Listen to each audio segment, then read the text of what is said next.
You are, without realizing it, an actor. You're not being authentic in your life, because the way that it works is they need to possess you and that account that's worth 20 million or whatever it is. I don't know for sure.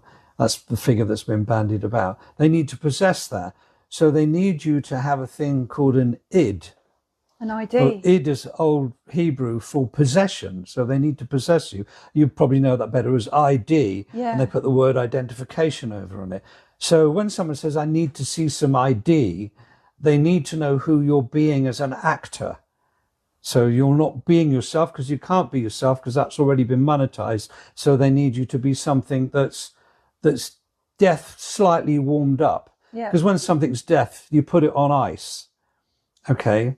And it lasts long if you put it on ice. So when they want you to warm up, to interact, to play your part in their play, you're given a not ice or a notice. And you must respond to a not ice. They also have guys that are a bit more warmed up.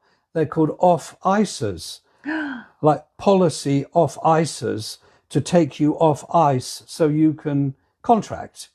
Because what they want is access to that £20 million thing that you don't know you have. No. The banks all have power of attorney over, but they need you to consent, to register, to consent to be a mental health outpatient that's a warmed up version of death.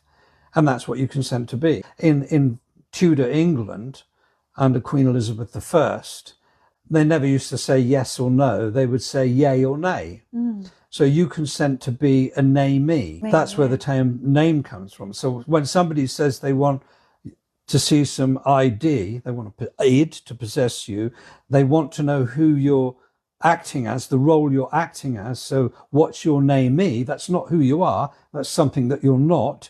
And also they want your surety namee as well. And those are the links to an account, which is where all the corporations, the dead talking, corpse orating, can get their credit from and balance the books with this debt-based credit form of money. So you end up being the debtor because you're standing surety. So in effect, if you're the gold, everything's already paid for.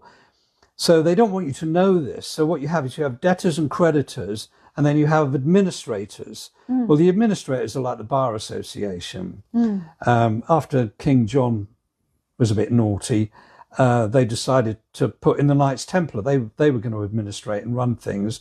And very shortly after, Britain was invaded again by the French. And sort of Philip came over, but a guy called William